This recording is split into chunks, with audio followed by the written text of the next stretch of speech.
नमस्कार, मैं हूं आपके साथ जूही तोमर और आप देख रहे हैं न्यूज नगेट्स विद जूही। हाल ही में उत्तर प्रदेश की योगी आदित्यनाथ सरकार के उस आदेश पर विवाद खड़ा कर दिया गया था जिसमें यह कहा गया था कि कांवड़ यात्रा मार्ग पर स्थित दुकानदार अपना असली नाम दुकान के ऊपर लगाए गए बोर्ड पर लिखें। लेकिन अब उत्तर प्रदेश के गाजियाबाद से जो मामला सामने आया है वह दर्शा रहा है कि योगी सरकार का वह फैसला जनहित में था। अब आप सोच रहे होंगे कि आखिर इस फैसले का जिक्र अब क्यों हो रहा है, और ये जिक्र जरूरी इसलिए है क्योंकि आजकल ऐसे मामले सामने आ रहे हैं कि आपको देखकर घिन आ जाए। पहले तो आप ये वीडियो देखिए।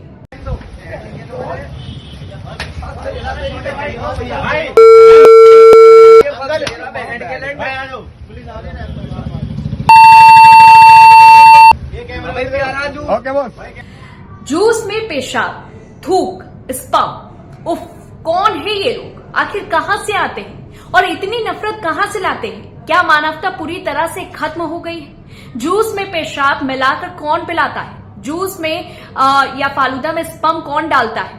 इतनी नफरत अपने भीतर क्यों भर रहे हो? यूपी के गाजियाबाद से सामने आई इस घटना ने पूरे देश को हिलाकर रख दिया। यहां एक जूस कारोबारी जूस में पेशाब मिलाकर पिला रहा था और इससे पहले 10 सितंबर को बागपत में ढाबे में थूक लगाकर रोटी बनाने का वीडियो वायरल हुआ था। उसके बाद 12 सितंबर को सहारनपुर में भी थूक लगी रोटी एक फेमस रेस्टोरेंट में परोसी जा रही थी। आप सोचिए कि लोगों के भीतर कितनी नफरत होगी और कुछ मुट्ठी भर लोग ऐसा करके एक पूरे कौम को बदनाम कर रहे हैं। एक पूरे कौम के लिए लोगों के भीतर नफरत पैदा करने की साजिश हो रही है। आखिर इसे जहालियत की हद ना कहे तो और क्या कहे। और इसी साल हस्त मैथुन कर फालूदा में स्पम मिलाकर बेचने का वीडियो भी सामने आया था। सोचिए कितने नफरती लोग समाज में भरे बैठे हैं। और कुछ साल पहले घरेलू नौकरानी का खाना बनाते वक्त उसमें अपना पेशाब मिलाने का वीडियो भी वायरल हुआ था। क्या ऐसी घटिया हरकत करने वाले कभी खुश रह पाते होंगे? क्या ऐसा करके उन्हें मजा और संतुष्टि मिलती होगी या फिर इन्हें मानसिक रोगी माना जाए? जो भी हो, लेकिन इस तरह की वारदातें एक पूरे कौम के प्रति समाज में नफरत पैदा करती हैं और उसका खामियाजा दूसरों को ही उठाना पड़ जाता है। चलिए बात करते हैं इस गाजियाबाद के वीडियो की। गाजियाबाद के इस वीडियो को देखा सभी ने। ये इंद्रपुरी कॉलोनी का है। पुलिस को सूचना मिली कि कुछ लोग एक जूस के दुकानदार की पिटाई कर रहे हैं। सूचना के बाद मौके पर पुलिस पहुंची और दुकानदार को लोगों के गुस्से से बचाया। तो पता चला कि लोग दुकानदार की बेहद गिरी हुई और घिनौनी हरकत से गुस्से में थे। उस पर आरोप है कि वे जूस में पेशाब मिलाकर बेचता था। पुलिस ने उसे गिरफ्तार कर लिया। दुकान से 1 लीटर मानव मूत्र भी बरामद हुआ। इस तरह की घिनौनी और गिरी हरकतों का ये कोई पहला मामला नहीं है।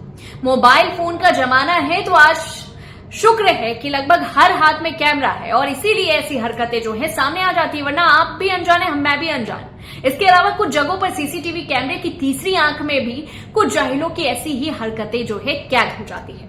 कभी पीने के पानी में थूक कर बोतल भरने का वीडियो, तो कभी थूक थूक कर पिज्जा बनाने का, कभी शेविंग और ब्लीचिंग कराने वाले शख्स के चेहरे पर थूकने का वीडियो, तो कभी गोलगप्पे के पानी में पेशाब का वीडियो। ऐसी हरकतों की वजह आखिर क्या है?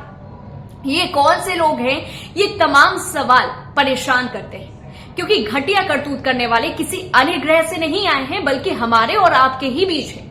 और इस तरह की गिरी हुई हरकतों की प्रेरणा उन्हें चाहे जहां से मिल रही हो, जिससे भी मिल रही हो, सच सिर्फ यही है कि वे मानसिक रूप से बीमार हैं, वे मनोविकृति के शिकार हैं। ऐसे जाहिल अपनी नीच हरकतों से एक पूरी कम्युनिटी को बदनाम कर रहे हैं। संयोग से ऐसी हरकतें करने वालों में ज्यादातर एक खास वर्ग से आते हैं और इसी वजह से कुछ लोग इन हरकतों को थूक जिहाद जैसे शब्द दे रहे हैं। लेकिन मनोविकृति वाले ऐसे कुछ लोगों की शर्मनाक हरकतों का सामान्यीकरण करके पूरे के पूरे समुदाय पर सवाल उठाना गलत होगा। और ऐसी हरकत करने वालों की ना तो जाति देखी जानी चाहिए, ना धर्म देखी जाना चाहिए और ना ही भाषा। ऐसी हरकतें करके खुशी पाना मनोविकृति है। कुछ लोगों की हरकतों का सरलीकरण कर किसी समुदाय को ही निशाने पर लेने की मानसिकता ठीक नहीं। और साथ में इस तरह की हरकतों के बचाव में वो ये नहीं कह रहा था, वो तो वो कर रहा था, वो दुआ कर रहा था, तो वो फलां रस्म का पालन कर रहा था, जैसी दलीलें भी उतनी ही गलत।